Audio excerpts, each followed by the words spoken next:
வணக்கம். சீனாவுக்கு இந்தியா மட்டுமின்றி பல நாடுகளுடன் எல்லை பிரச்சனை உள்ளது. அவற்றுள் ஒரு நாடாகும் பூட்டான். சீனாவுக்கும் பூட்டானுக்கும் இடையே 470 கிலோமீட்டர் நீளமுள்ள எல்லை உள்ளது. அதில் பல இடங்களில் சர்ச்சைகள் உள்ளன. வடமேற்கு பூட்டானிலும் சர்ச்சைக்குரிய பிரதேசங்கள் உள்ளன. வடக்கு பூட்டானிலும் உள்ளன.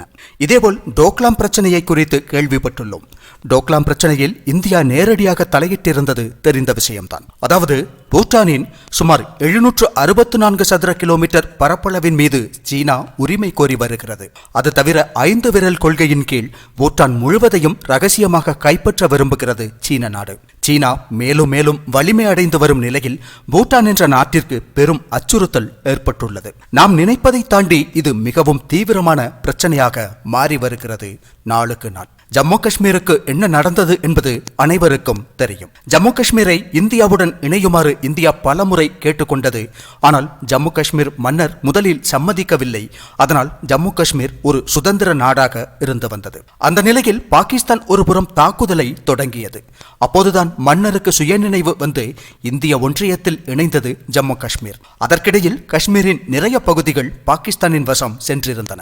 பூட்டானுக்கு இந்த உதாரணம் நன்றாகவே தெரியும். எனவே எதிர்காலத்தில் இந்திய யூனியனில் பூட்டான் இணையும் வாய்ப்பு உள்ளதென்று பார்க்கலாம். இப்போது இந்தியாவில் உள்ள மாநிலங்களை போன்று இணையும் என்று சொல்ல முடியாது. அது முற்றிலும் மாறுபட்டதாக இருக்கும். சிக்கிம் இந்தியாவுடன் இணைந்தபோது அந்த பகுதிக்கு சில சிறப்பு உரிமைகள் வழங்கப்பட்டன. அதனால் சிக்கிம் 97% மக்களின் ஆதரவுடன் இந்திய யூனியனில் இணைந்தது. அதே மாதிரியில் பூட்டான் ஒரு கட்டத்தில் இந்திய யூனியனுடன் இணைவதற்கு வாய்ப்புகள் அதிகமாகவே உள்ளன. பூட்டான் இந்தியாவுடன் மிக நெருக்கமான உறவை பேணி வருவது தெரிந்த விஷயம்தான். ஆனால் அவர்களின் பொருளாதார வளர்ச்சி, நாட்டின் பாதுகாப்பு விஷயங்கள் எல்லாம் பெரிய சிக்கலை எதிர்கொண்டுள்ளன. பூட்டான் ஒரு சுதந்திர இறையாண்மை உள்ள நாடாக இருந்தாலும் அந்நாட்டிற்கு இந்தியாதான் பாதுகாப்பளித்து வருகிறது. எல்லையில் அவர்களை இந்தியா பாதுகாக்கிறது என்று சொன்னாலும் மிக குறைந்த அளவில் மட்டுமே தலையிட முடியும். பூட்டானை பாதுகாப்பதற்காக சில ஒப்பந்தங்களும் உள்ளன. ஆனால் ஒரு கட்டத்தில் சீனா ஒரு பெரிய தாக்குதலை நடத்தினால் அதில் இந்தியா பூட்டானை பாதுகாக்கும் போதும் இந்தியா ஒரு மூன்றாம் தரப்பாகவே இருக்கும். காரணம், பூட்டான் நமது நாட்டின் ஒரு மாநிலமோ அல்லது மத்திய ஆட்சி பகுதியோ அல்ல. 2005 பிறகு இந்தியா பூட்டான் இடையேயான நட்புறவு ஒப்பந்தம் புதுப்பிக்கப்பட்டது. அதில் பூட்டானுக்கு மேலும் 2 முக்கியமான விஷயங்கள் கொடுக்கப்பட்டன. ஒன்று, பூட்டான் அதன் வெளியுறவு கொள்கையில் எதை விரும்புகிறது என்பதை தீர்மானிக்க முடியும். முன்பு அப்படி இருந்திருக்கவில்லை. பூட்டானின் வெளியுறவு கொள்கையும் இந்தியாவின் நலன்களுக்கேற்ப முடிவு செய்யப்பட்டிருந்தது. அதாவது பூட்டானின் வெளியுறவு கொள்கைகள் இந்தியாவின் கட்டுப்பாட்டில் இருந்து வந்தன. ஆனால் 2007 இந்தியா பூட்டான் நட்புறவு ஒப்பந்தத்தின் மூலம் வெளியுறவு கொள்கை விஷயத்தில் பூட்டானுக்கு முழுமையான சுதந்திரம் கிடைத்தது. அதன் காரணமாக பூட்டானில் இந்தியா தலையிட பல வரம்புகள் உள்ளன. அதே நேரம் சீனாவிடமிருந்து பெரும் அச்சுறுத்தலை எதிர்கொண்டு வருகிறது பூட்டான். கடந்த சில வாரங்களில் பல கட்டுரைகளில் பூட்டான் என்ற நாடு இந்தியாவின் ஒரு பகுதியாக மாறக்கூடிய வாய்ப்புள்ளதா என்றும் உள்ளது என்றும் பேசப்பட்டுள்ளதை கண்டுள்ளோம். அதற்கான சாத்தியம் உள்ளது என்று சொல்லலாம். ஆனால் அது விரைவில் சாத்தியமா என்று சொல்ல முடியாது. பூட்டானின் நிலைநிற்பு மற்றும் பாதுகாப்பிற்காக அது ஒருவேளை இந்தியாவின் ஒரு பகுதியாக மாறும் சாத்தியம் உள்ளது. ஆனால் அது வேறுபட்ட முறையில் ஒரு சிறப்பு ஒப்பந்தத்தின் அடிப்படையில் நடக்கத்தான் வாய்ப்புள்ளது.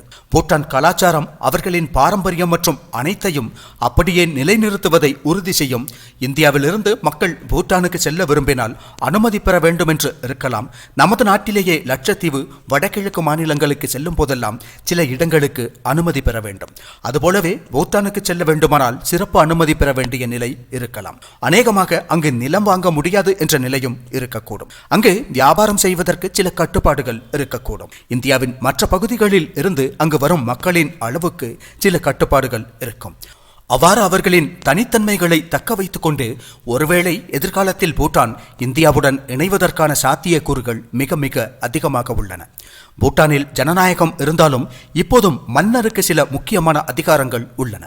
ஜனநாயக அரசும் மன்னரும் இந்தியாவுடன் மிக நெருக்கமான உறவை கொண்டுள்ளனர். ஒருவேளை சீனா பூட்டானை கைப்பற்றினால் தங்களுடைய கலாச்சாரமே மாறிவிடும் என்று அஞ்சுகின்றனர் அவர்கள். சீனாவை பொறுத்தவரை அங்குள்ள கலாச்சாரத்தை மாற்றி அவர்களின் ஹான் பாரம்பரியத்தை பரப்புவதுதான் வழக்கமாக உள்ளது. திபெத் உட்பட உள்ள பகுதிகளில் அதை நேரடியாக காண முடியும். அதனால் ஒருபோதும் சீனாவின் பாகமாக மாறிவிடக் கூடாது என்று நினைக்கிறது பூட்டான். அவர்களுக்கு உண்மையில் அதிபயங்கரமாக வளர்ச்சியடைய வேண்டுமென்ற எண்ணமில்லை. மாறாக தங்களுடைய கலாச்சாரத்தையும் பாரம்பரியத்தையும் தக்க வைத்து வாழ்வதுதான் நோக்கமாக உள்ளது. 7.86 லட்சம் என்ற மிக குறைவான மக்கள் தொகையை மட்டுமே கொண்டுள்ளது பூட்டான். இந்தியாவுடன் பூட்டான் இணைய வேண்டுமானால் அதை மக்கள் விரும்ப வேண்டும். அவ்வாறு மக்களின் கோரிக்கையாக மாறினால்தான் அது சாத்தியமாகும். அல்லாத பட்சத்தில் பூட்டான் இந்தியாவுடன் இணைந்தாலும் அவர்களில் ஒரு பிரிவினர் அதற்கு எதிரான நிலைப்பாட்டுடன் இருந்தால் அது பின்னர் புதியதொரு தலைவலியை உருவாக்கும். இந்தியா தங்களை அரவணைத்து காக்க வேண்டுமென்று விரும்புகிறது பூட்டான். நமது பட்ஜெட் தாக்கல் செய்யப்படும் போது கூட பூட்டானுக்காக ஒரு குறிப்பிட்ட அளவு நிதி ஒதுக்கப்படுவதை பார்க்கலாம். பூட்டானின் வளர்ச்சிக்காக ஏராளமாக நிதி கொடுத்து உதவுகிறது பாரதம். ஏராளமான இலவசங்களையும் வழங்குகிறது. சீனாவில் மக்காவு போர்ச்சுகீசியர்களின் காலனியாக இருந்தது. ஹாங்காங் பிரிட்டனின் காலனியாக இருந்தது. அதில் ஒன் கண்ட்ரி டூ சிஸ்டம்ஸ் என்ற ஒரு நிலைப்பாடு எடுக்கப்பட்டிருந்தது. குடியுரிமை கொள்கை, சட்டங்கள், பொருளாதார சுதந்திரம் உட்பட உள்ள விஷயங்கள் வேறுபட்டவையாக இருக்கும். சீனா ஹாங்காங் இடையே 50 ஆண்டு காலத்திற்கு ஒப்பந்தம் ஏற்பட்டுள்ளது என்ற நிலையில் பாதுகாப்பு, வெளியுறவு உட்பட உள்ள விஷயங்களை சீன அரசு கையாளும். அதுபோலவே பூட்டானின் பாதுகாப்பு, வெளியுறவு போன்ற விஷயங்களை எல்லாம் இந்தியா கையாளும். மற்ற விஷயங்களை அவர்கள் கையாளவும் கூடிய விதத்தில் ஒப்பந்தங்கள் ஏற்படக்கூடிய வாய்ப்புள்ளது. எனவே எதிர்காலத்தில் பூட்டான் இந்தியாவுடன் இணைவதற்கான சாத்தியங்கள் அனைத்துமே காணப்படுகின்றன. பூட்டானால் அதிக காலம் சீனாவிடமிருந்து தப்பி பிழைக்க முடியாது. இப்போதே இந்தியாதான் பூட்டானை காத்து வருகிறது. அதனால் எத்தனை காலம் மற்றொரு நாட்டிற்கு இந்தியா இதுபோல் பாதுகாப்பளித்துக் கொண்டிருக்க முடியும்? 7.5 லட்சம் மட்டுமே மக்கள் தொகை உள்ள நாட்டில் வலிமையான இராணுவத்தை உருவாக்கவும் முடியாது. சீனா பூட்டானை கைப்பற்றும் முயற்சியில் ஈடுபட்டால் அப்போது இந்திய இராணுவம் தான் சீனாவை துரத்தி அடிக்க வேண்டும். இந்தியாவின் பாகமாகவே இல்லாத பூட்டான் விஷயத்தில் அது இந்தியாவிற்கு ஒரு கூடுதல் சுமையாகத்தான் இருக்கும் என்பதில் மாற்று கருத்தில்லை. அதனால் பூட்டான் இந்தியாவுடன் இணைந்து விட்டால் இந்தியாவிற்கு அதை பாதுகாப்பது சுலபமானதாக இருக்கும். பூட்டான் இந்தியாவின் பாகமாக மாறிவிட்டால் சீனாவிற்கும் அங்கு தாக்குதல் நடத்தும் துணிச்சல் வராது. அதையும் மீறி தாக்க முயன்றாலும் அதை தடுக்க வேண்டியது நமது கடமையாக மாறும்.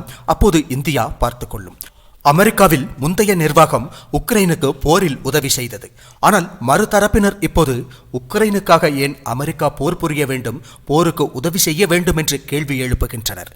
அதனால் அமெரிக்காவிற்கு என்ன பலன் உள்ளது என்று கூறி அந்த உதவிகளை நிறுத்துகின்றனர். கனடாவிடம் உங்களுக்கு வரிச்சலுகை அளிக்க வேண்டிய அவசியம் என்ன உள்ளது? நீங்கள் வேண்டுமானால் அமெரிக்காவின் ஒரு மாகாணமாக இணைந்து கொள்ளுங்கள். பின்னர் நீங்களும் இங்குள்ள வசதிகளை அனுபவிக்கலாம்.